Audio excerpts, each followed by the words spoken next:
degree. She actually makes money and self-reliant, independent, and owns her own house. How about that? How about that? And she has a really good grasp of the Bible and theology, and she loves God intensely.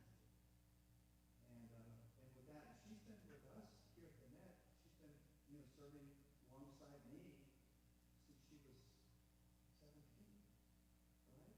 Now, initially, she wasn't serving. She was just trying to figure us out.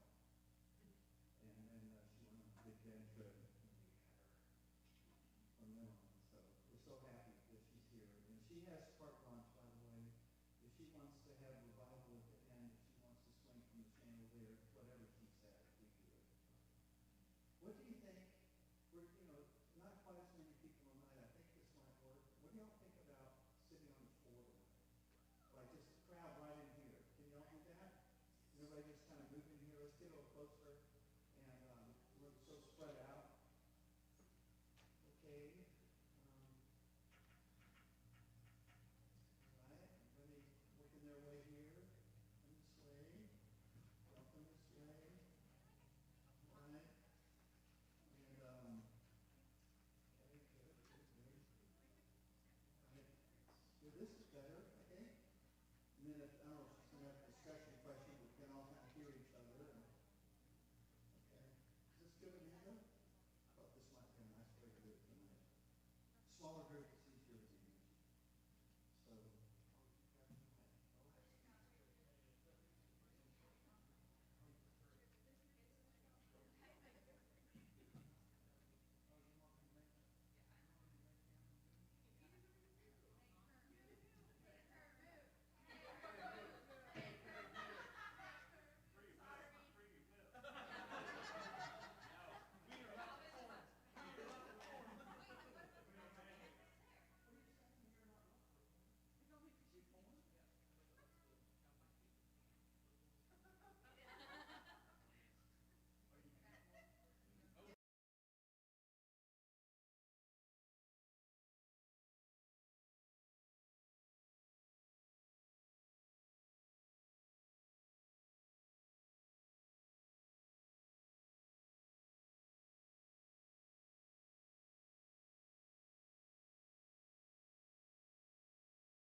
Lord, we just thank you so much that we can meet here and that we can have community and that we can just worship you. And we just ask that you would come and that you would touch every heart here. In Jesus' name, amen.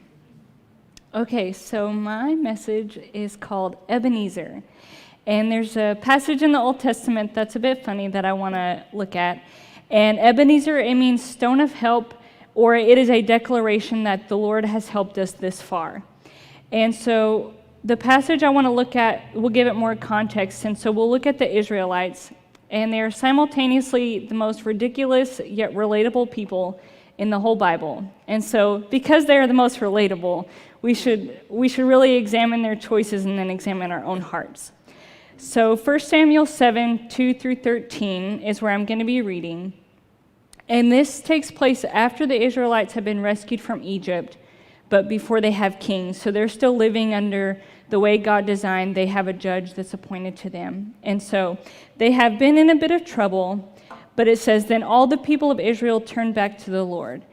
So Samuel said to all the Israelites, if you're returning to the Lord with all your hearts, then rid yourselves of the foreign gods and the Ashtoreths, and commit yourselves to the Lord and serve him only, and he will deliver you out of the hand of the Philistines. So Samuel's their judge, so they do what he says. They put away all the false gods, all the idols, and so Samuel begins to intercede for them. And then it says, they fasted, and there they confessed, we have sinned against the Lord. So now they're turning from their ways, they're repenting, they're recognizing. And Samuel is sacrificing burnt offerings on their behalf, as is the custom. And then it says, while Samuel was sacrificing the burnt offering, the Philistines drew near to engage Israel in battle. But that day the Lord thundered with loud thunder against the Philistines and threw them into such a panic that they were routed before the Israelites. And not only were the Philistines thwarted from attacking Israel, Israel was able to go on the offensive and attack the Philistines. And it says, then Samuel took a stone and set it up between Mizpah and Shin. He named it Ebenezer, saying, thus far the Lord has helped us. So the Philistines were subdued, and they stopped invading Israel's territory. Throughout Samuel's lifetime, the hand of the Lord was against the Philistines. So I want to look at two important things in this passage. So the first one is that the story kind of begins with a conditional promise. God doesn't just say, I will deliver you out of the hand of the Philistines, just, straight up. He says, if you are returning to the Lord, then rid yourselves of the foreign gods and the Ashtoreths and commit yourselves. So he's giving them things to do, ways to repent. And he's giving them action items. And when they are turning to him, then he will deliver them. And so God was demanding complete obedience and devotion from the Israelites. And from that place, from a heart that's ready to serve God, he delivers them. And another thing that's really interesting is that there's a note that, it's still up here. Throughout Samuel's lifetime, the hand of the Lord was against the Philistines. So not only did what God do minister to them in that moment, but they could look back all of Samuel's life and they could see that Ebenezer and they could go, oh yes, God delivered us that time. So however much longer Samuel lived, I think it was quite a while, they had this way they could remember. And so I want to look at the Israelites kind of more broadly in their whole history. So they were serial complainers. God was always doing something really cool in their lives, and they're always just forgetting it all the time. And so I kind of want to look at what their problem was. So the first one is Exodus 15. So it says, on the 15th day of the second month after leaving Egypt. So this is a month and a half after they've been delivered from like a 400-year slavery to the Egyptians. So it's like a pretty significant, it's really fresh. It says, then the whole community of the Israelites began complaining again. They complained to Moses and Aaron in the desert. They said, it would have been better if the Lord had just killed us in the land of Egypt. At least there we had plenty to eat. We had all the food we needed. But now you have brought us out here into the desert to make us all die from hunger. And then Judges 8:34, and the Israelites did not remember the Lord their God, who had rescued them from the hand of all their enemies on every side. So their demise was that they forgot what God did. They were really good at remembering their own hardship and their own sacrifice. So instead of the story we know in the world of sanity that God delivered them and really did a great work, how they remember it is, wow, we used to work hard and have a good meal, but now we're just out here in this ugly place starving. Once God entered our lives, now it's just awful, right? So that turns God into their enemy because they go, we had it good before he showed up, and now we're hungry. And so what is the solution to their problem of forgetfulness? It's to remember what God has done. And so Deuteronomy 6:12 says, "Take care lest you forget the Lord who brought you out of the land of Egypt, out of the house of slavery." And the Old Testament has a lot of warnings kind of like this. Oh, you better be careful because you don't want to forget. And so it's like this the whole Old Testament. There's many verses like this because they're always prone to forgetting. And they had so many opportunities to do what Samuel did and place an Ebenezer and go, oh yes, I remember the Lord helped us, and use it as a way to minister and encourage. Like, well, yeah, I'm sure they were hungry when they didn't have any food, but they can use it as an opportunity to look back and say, oh yes, but we are free now.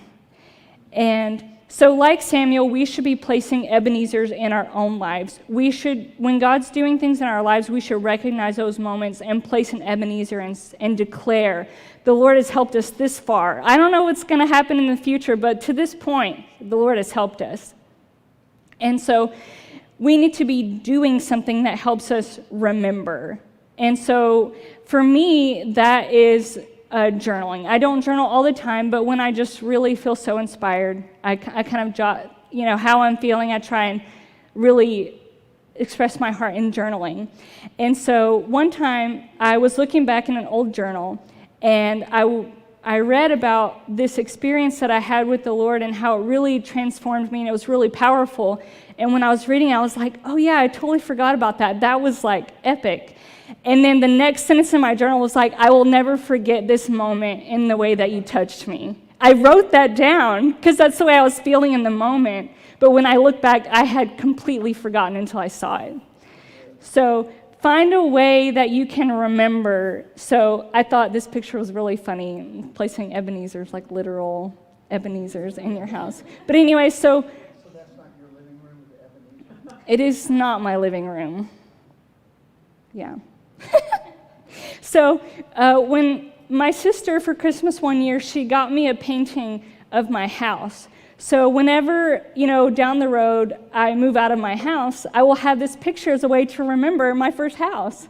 And so we do this all the time with other things, right? Some people, you make ornaments. People have a baby, they make an ornament, remember baby's first Christmas, right? So we're doing this all the time. So what's a way that you can, when the Lord does something in your life, how do you remember?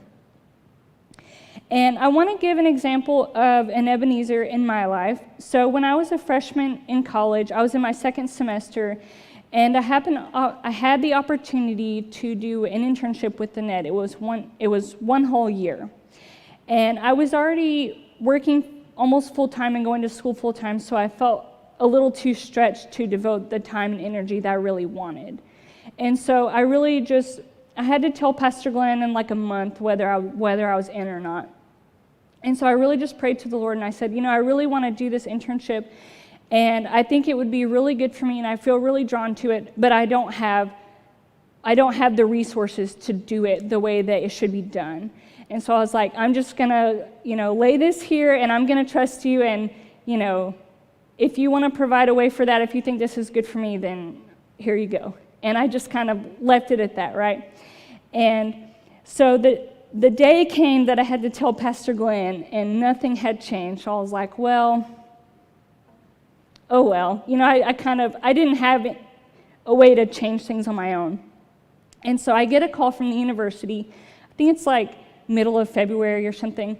And they said, hey, we know you've been looking at this grant, and we want to go ahead and award it to you. And my first thought was, I haven't been looking at any grants at all, but I'm not going to tell them that. I'm going to go online and accept it like they told me to. And so I thought, if this was $1,000, this would be like amazing. And so I log in online, and it was a grant that covered my whole semester, it covered the whole previous semester, and it covered the rest of the time I was in college. and it paid my whole college. The Texas Grand. And so for me, that was a moment where I went, Pastor Glenn, I'm in. But I remember it was like a really emotional thing. One, because I kind of had dreamed a little small when I first was logging in, but it was just like, oh wow, like the Lord really is providing for me. And so I do the internship, and I'm still working probably almost full-time. I'm going to school full-time, then I'm at the net all the time, and then I have homework and reading on top of that. But I had this like supernatural ability to be really productive. I probably slept like 4 hours a night or something, I don't know. When I look back, it's like, it makes me tired. But anyways, the Lord was really making a way in that time. And so, but on top of that, when I was coming into the net, I knew the Lord, but I had like a lot of issues, like issues upon issues, and I had a lot of bondage that I had carried from my early childhood that I didn't even realize wasn't normal. And so over that time, the whole time I was in school, he was just dealing with all of my issues one by one, and a lot of them were big enough they took a whole year. But we really just went through all of them. So my college years were really kind of painful in that regards because I was just always dealing with problems. But I graduated, and I was walking in freedom that I didn't even know I could have, and now I'm able to serve the Lord in a way that would have been impossible. But now it's my Ebenezer. I can look back now that enough time has passed, and I can go, oh yes, I'm to be obedient, and he takes care of the little things. He takes care of the time and the money. And so anytime I feel overwhelmed or stressed out or there's not enough, I can look back and go, oh right, I'm just to be obedient. I'm not to worry about all the other things, and God will take care of that. And I want to look at, for a couple minutes, testimonies. So the first one is Deuteronomy 32:7. It says, remember the days of old. Consider the years of many generations. Ask your father, and he will show you. Your elders, and they will tell you. And then Deuteronomy 4:9 says, only take care and keep your soul diligently, lest you forget the things that your eyes have seen, and lest they depart from your heart all the days of your life. Make them known to your children and your children's children. And I think testimonies are really important, and I think as the church, we're really good about recognizing the importance of testimonies and telling them. But Ebenezers are a way we can testify to ourselves. So my story can testify to other people, but I need to be making sure that I'm testifying to myself, that I'm ministering to myself in the ways that God has moved in the past. And if we're not placing Ebenezers in our life, or we place them and then we just forget about them, we're going to waste our time kind of redoing the same thing every time. Like, if I felt like I don't have enough time and I just kind of break down and like, Lord, I don't know what I'm supposed to do every time, that's a waste. Like, I've already seen God move in that way. I can look back at that moment and go, oh yes, and it just takes a fraction of the time and I'm good to go. And if we're not doing that, we become like the Israelites, right? So in my college years, I could have gone, wow, I used to be so comfortable and, happy in my introvertedness, and then the Lord came in, and now I'm just dealing with all these issues all the time. You could have a perspective. There's like that, they redo the movie titles, they summarize it where the movie sounds really awful. And so we have to be careful we're not doing that with circumstances. Like, oh, I used to have so much fun in my sin, but now I can't. Now the Lord came and now I can't do those fun things. And so we can't be turning God into an enemy by forgetting what he's already done. And so another few things I want to know about Ebenezers is that it really kind of focuses on the communion part, like us and the Lord. And friendships are really great, especially in times of like disappointment. Like, friendships are integral and we need them and we're designed to have them. But we can't use them as a crutch to always, every time we're feeling disappointed, we just vent to our friends. We have to recognize that God is our friend, and there are going to be times where, what if your friends are having problems that are way bigger than yours, or they're unavailable, or you move away and you don't have a lot of friends? Like, what are you going to do? Are you just going to wallow there until they're available? Are you gonna look back at what God's already done in your life? And let's see. And oh, yes, developing confidence. We have to develop a confidence that we know what God wants us to do. And the way we do that is by building that foundation, those Ebenezers, how the Lord is working, right? What has He done in your life? And that builds up to something, and we can be really confident. So when I first started my job, I had no clue what I was doing. So I asked my boss all the time, hey, what do I do here? Hey, I'm thinking this. Hey, what are you expecting me to do here? Hey, all the time. I'm just bugging him with questions all the time. But now I've been there many years, and I know him, and I know mostly how to do my job. And so unless there's something off the wall, I don't have to ask him every time. I go, oh, yes, this is how we did it before. This is how you solve it. Just solve the problem. Move on, right? And I think it's the same way with God. Like, He's telling us in His Word what to do. We've experienced His faithfulness, and so we need to really use that to our advantage. If the band could come. And I kind of want to speak to if anyone's feeling like maybe like discouraged or overwhelmed or just feeling like off. And there's this kind of roller coaster that we all experience, and I wrote some down, and it says, sometimes we feel the Lord, sometimes we don't. Sometimes we see what He's doing in our lives, sometimes we don't. Sometimes we like what He's doing in our lives, sometimes we don't. Sometimes we feel like we're doing something that matters, and sometimes we don't. So what are you going to do on that roller coaster that's always, I mean, we all have that, right, where we're all going up and down all the time. So what are you going to do there? How are you going to find something steady and to cut through all of that where you're faithful to God? And it's by remembering what He's already done. And Psalm 77, it's a really good chapter. I highly recommend kind of really meditating on that. I think I've been in a place lately where I feel kind of like discouraged, so I'm kind of speaking to myself too. But Psalm 77, 11 through 12 says, I will remember the deeds of the Lord. Yes, I will remember your miracles of long ago. I will consider all your works and meditate on all your mighty deeds. And then I have one more, Psalm 143, 5. It says, I remember the days of old. I meditate on all that you have done. I ponder the work of your hands.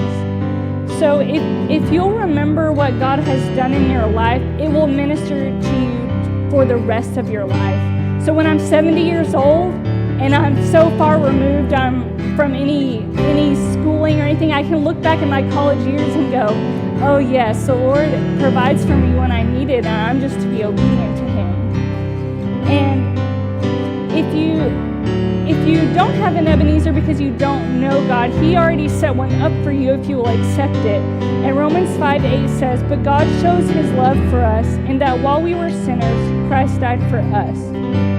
And so He's the ultimate Ebenezer. He took all of our sin, all of our shame, all of our brokenness, and He took all of that so we can be restored to Him. So it's like we were far off and now we are not. So we can look back at the cross and go, oh yes, the Lord has helped us this far. And a lot of times if you're feeling discouraged or disappointed or overwhelmed or anything like that, it's a good indicator that you need to look back, turn back. Okay, where have I felt this before and what did the Lord do? And let Him minister to you. Let Him work that out in your life. Instead of just kind of, sometimes we can be so discouraged or disappointed because we didn't get this or we're waiting for that, and then we just sit there disappointed till it comes. And that's no way to live. We need to be looking back and letting the Lord minister to us. So I kind of have three different groups of people I want to address. So if you don't have any Ebenezers, if you know the Lord and you feel like I don't really have anything to look back on, I want to invite you just to come and just like spend time reflecting with the Lord. Look at where did I come from? Like, look how much I've grown. Like, how did that happen? And just look back at those moments and really kind of establish, oh, I see what the Lord's done. Like, I wasn't paying attention, but now I am. And then maybe if you have those Ebenezers, you've been declaring that, but you've forgotten them. Just sometimes we have to take a time just to go back. And it's such a sweet time to sit with the Lord and just kind of go down memory lane and just look at all of the times where He's shown up. You know, it's such a sweet time. So I just really encourage that. And also, if you don't know the Lord, we'd love to pray with you and just to help you establish that. So I guess while the band plays, if you feel like you need to do that, I just invite you to come and just reflect.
call you back, but for the moment.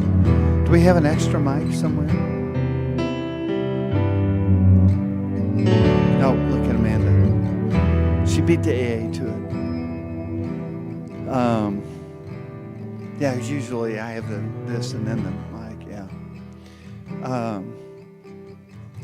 You know, so the Ebenezer, it's been a while since I've kind of contemplated this. I think I've even preached a message called the Ebenezer, but maybe a long time ago. Maybe not during the life of this church, but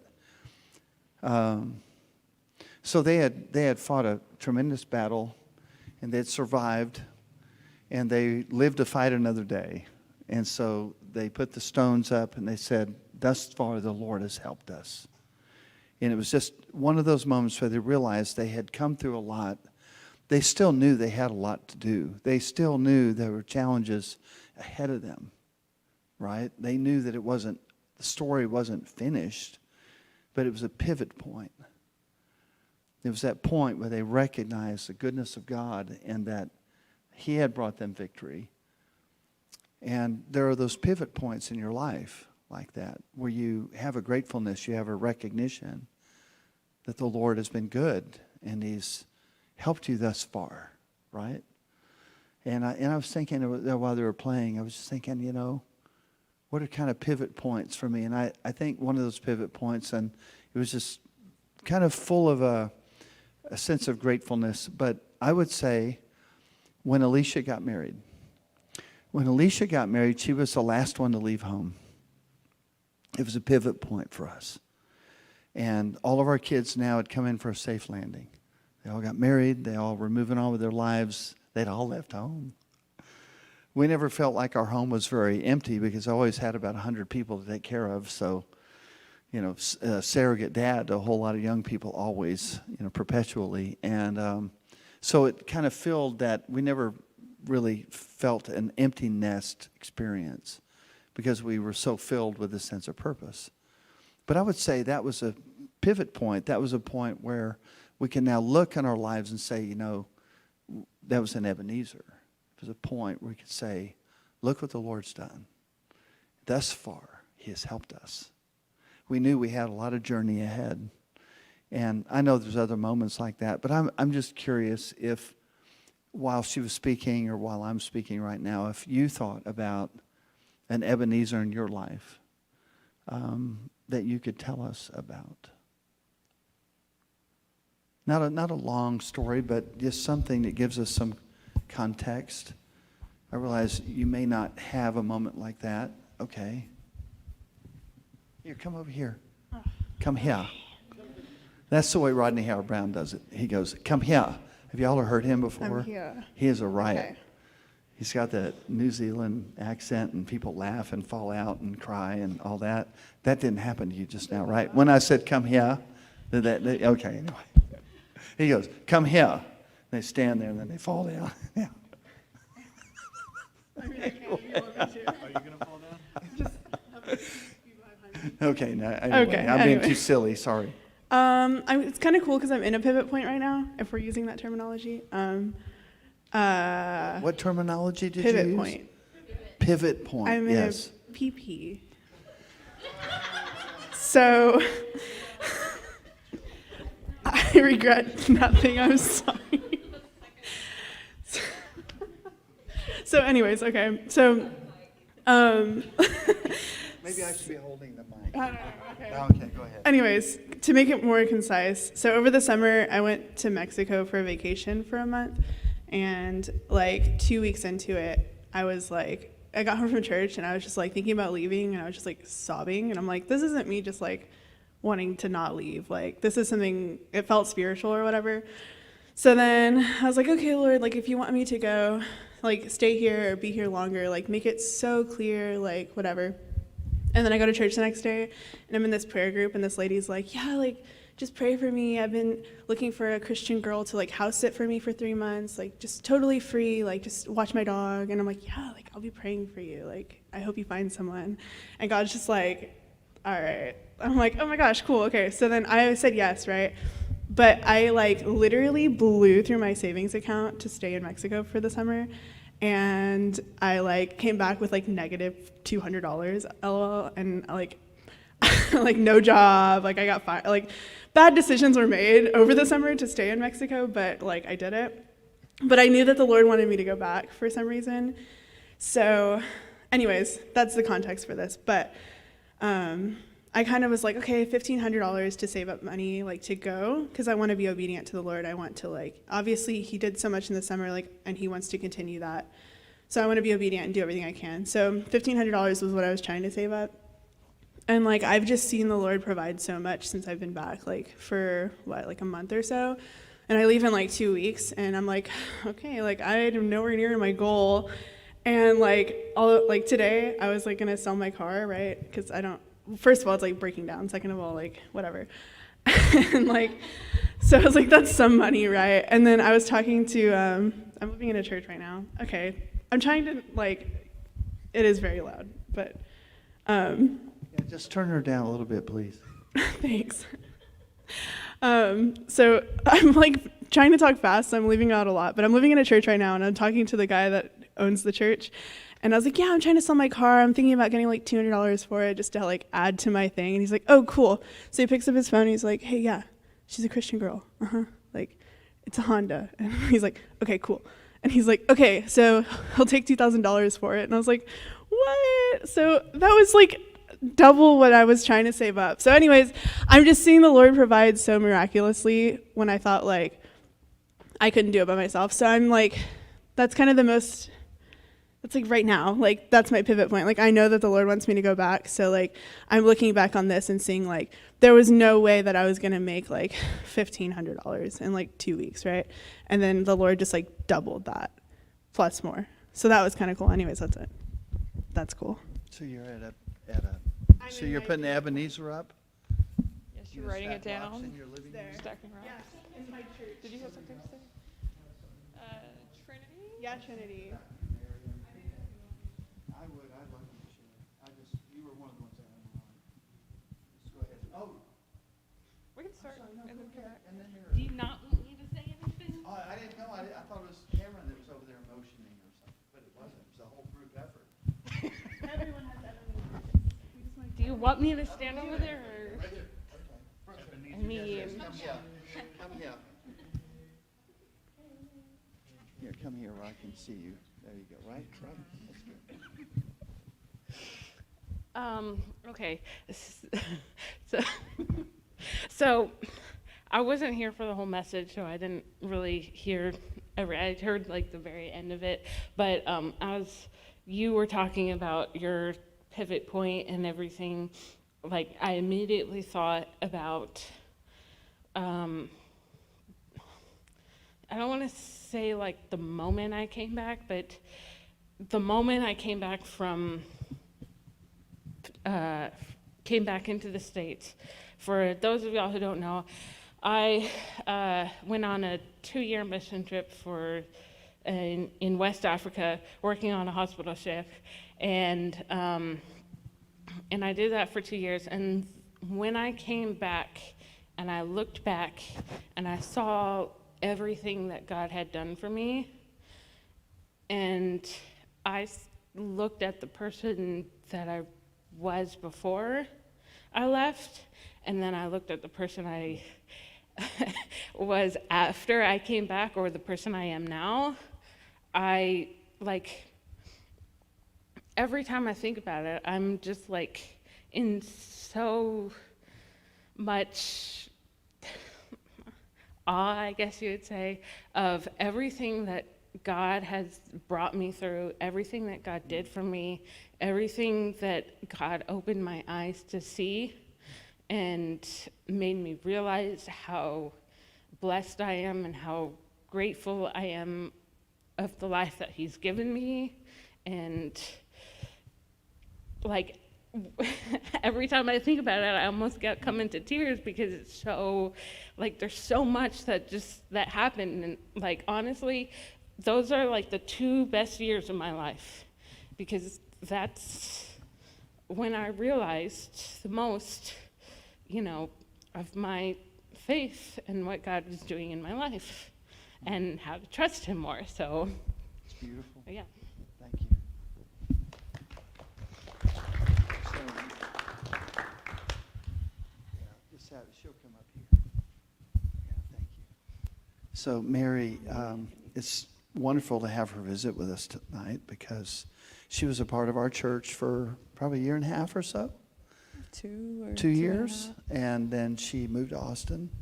It's kind of a dream to go back to live in Austin, and now she's engaged and all these things, cool things are happening. Yeah. I guess 6.5 years ago, I got really, really sick.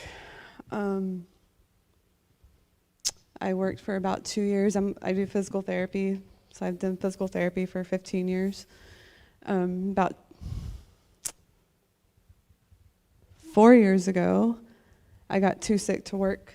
I had a house. The Lord blessed me amazingly. I had my own house in Wimberley. I had an acre of land. I thought when I bought this house that I was going to get married and have kids and raise a family, and instead I got super sick. And so a couple of years went by, and tons of surgeries, tons of doctor's visits, and eventually I had to sell my house. Well, actually I had to move home without selling my house. So I had to quit my job, my full-time job, had no way to pay my mortgage. And I came home, moved back with my parents when I was 30. And so I basically came home and thought I was basically going to die. I was ready.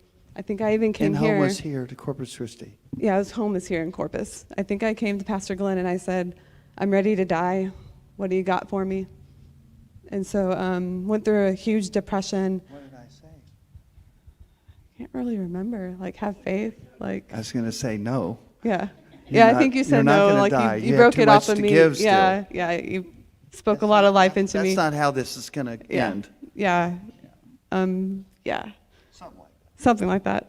So, anyways, long story short, kind of about last June or a year ago this June, I moved back up to Austin. I never thought that I would be back in physical therapy. I never thought that I would be strong enough to do it. I remember when I left, that was like my biggest fear was like, I don't know how I'm going to do this.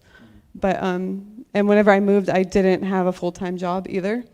But also something I forgot was that whenever I left, when I didn't have my house, when I didn't have money to pay for my house, the Lord put a friend in my life that told me I could take out my retirement early. I never thought I would have to take out my retirement when I was 30, and I don't think you even knew that. But that money paid my mortgage until my house sold. And the Lord provided amazingly, because even when I was here, I didn't have a full-time job. I couldn't get full-time work here. And I've never lost my car. Like, I've had my car. I never went bankrupt on my house.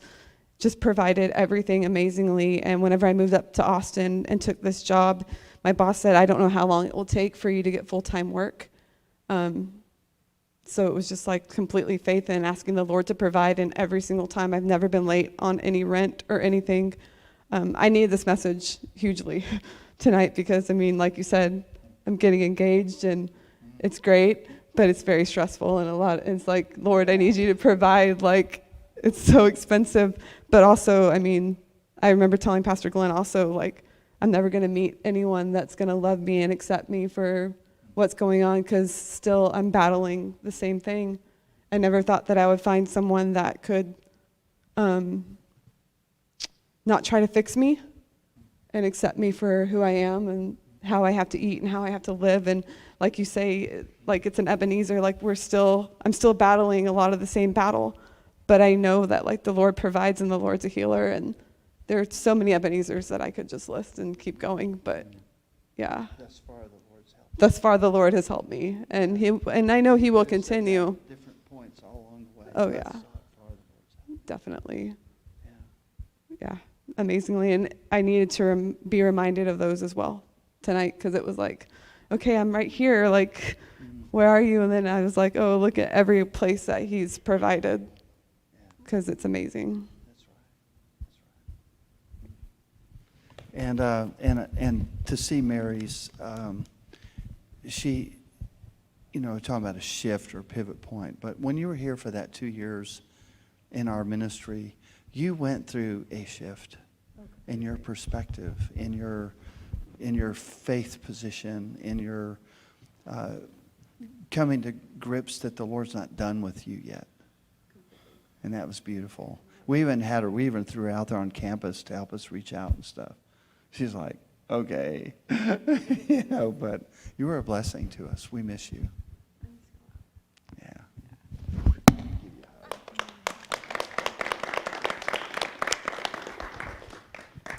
Isn't that cool? Are you crying, Amanda? No. Yes.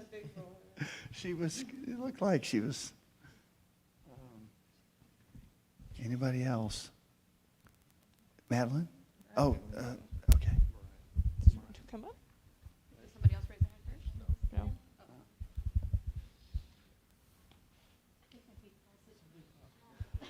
Paralyzed. I'm 29. Getting up there, kiddo. Yeah. Okay. So this pivot happened when I moved out my parents' house, came to college. But to understand that pivot, you have to know where I started. So I was raised in the system, the Catholic system, in a Spanish-speaking church. Unfortunately, my parents forgot to teach me Spanish. So getting up in the morning, getting dressed in your best clothes, untangling your hair, that was like a chore. So to me, going to church as a child felt like a chore more than anything else because I didn't understand what the pastor was saying ever, or the priest was saying ever. Nobody explained it to me. We did all the, sit down, kneel down, stand up, shake hands, do the hokey pokey. Eventually, my mom left the Catholic church, went to a non-denominational church, Abundant Life, wherein when they saw that she had in tow a 15-year-old teenager, they said, yes, a new nursery worker. So church stopped being a chore and turned into a job. And the speaker in the nursery was broken. I never actually heard any messages. Once again, still not actually getting anything out of church, except a lot of snacks on the floor from the toddlers. So I finally go to college. I left as soon as I graduated high school, 18 years old. I went to college, far away from my parents. They're not here. I'm living alone. And I realize you have to pay rent every month by yourself. It was hard. I didn't have a job, so my parents were paying for things. One of my aunts, my grandma, people were chipping in to support me, and I was like, that's not gonna hold. And I realized that I needed a support system, and it had to come from somewhere. And it came from a little table at Texas A&M University that said the net. And again, I saw a church group, and my brain was like, oh yeah, that place that you went to all your life, but didn't get much from. But I gave it a chance. I came to the net. People from the net reached out to me. They were like, you don't have a car? We'll drive you there. It's just down the road. This is back when we were on McArdle. And through the net, not only did I meet Jake, my current husband, my only husband, the only one I'll ever have in my life, hopefully. I also met his mom, who got me the certification and the experience to get the job that I currently have that has carried me through my entire 20s.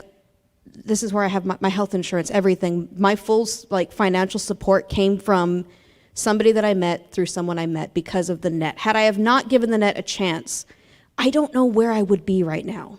Would I have even survived college? Would I have continued to live here? I don't know. I don't know, and I don't want to know, because I'm glad that I came here to the net, that I didn't think of it as a chore or another weird thing that I had to deal with every Sunday. It wasn't even Sunday, it was Friday at the time, so.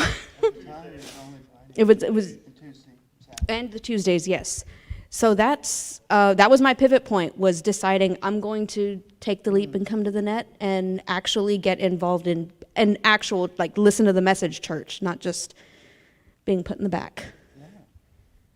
So yay. That was quite an Ebenezer, a real pivot point in your life. Extreme pivot point, because I'd lived in my parents' house my whole life, not having to pay a dime for anything. Wow. Rent in an apartment was a huge thing for me. We owned the house and the land it sat on. All of this was foreign to me. Very good. Yeah.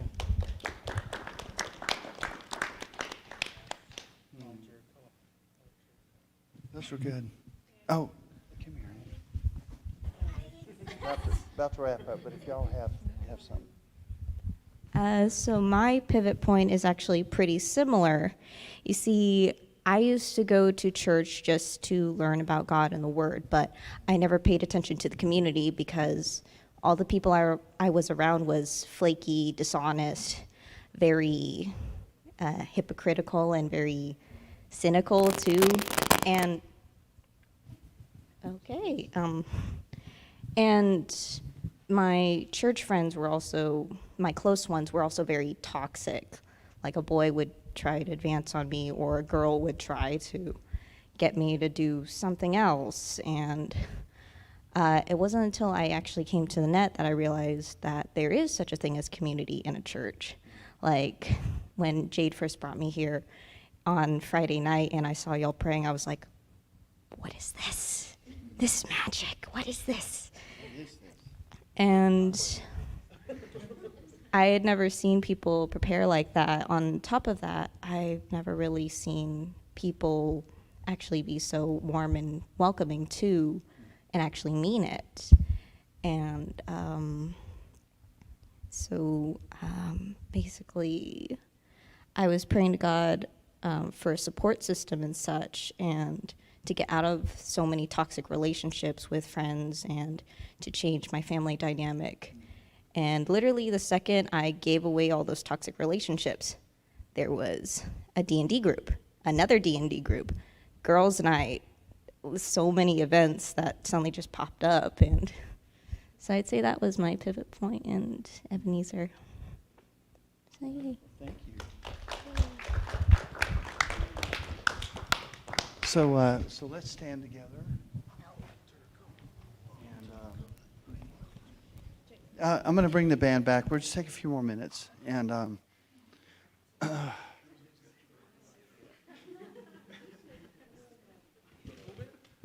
huh? No, just what we had is good. What we had was good. Yeah. So if we could stand together. And what I want to do while they're playing, perhaps, Amanda, if you could come back, and Mary, you come too, help us. If there's some of you guys that would just like prayer, maybe you're in a thus far the Lord's helped us, but you're still in the battle. Maybe you're needing victory. Maybe you need to get to a point where you can say, okay, now, can put those rocks down, and then let's look at moving forward, right? And so if you're here tonight, you're just like, I really would like some prayer and agreement. Then while they're playing, just come up here and let these two pray for you.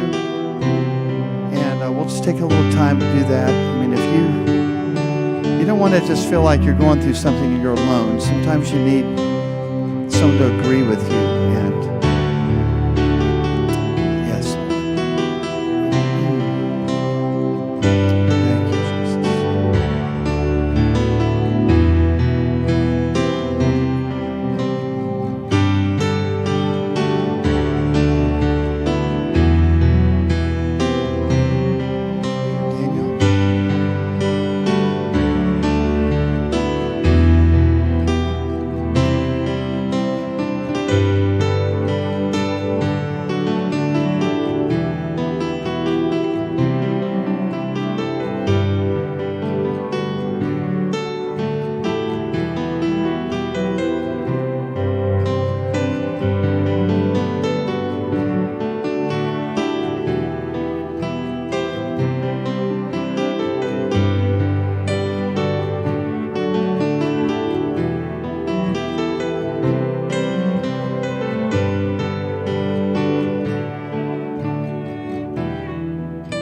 Does anybody else need prayer? I can pray for someone. Thank you, Lord. So we got them all busy.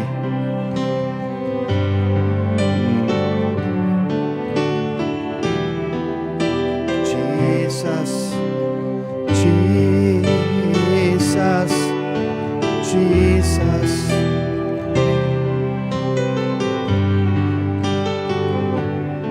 Jesus, Jesus.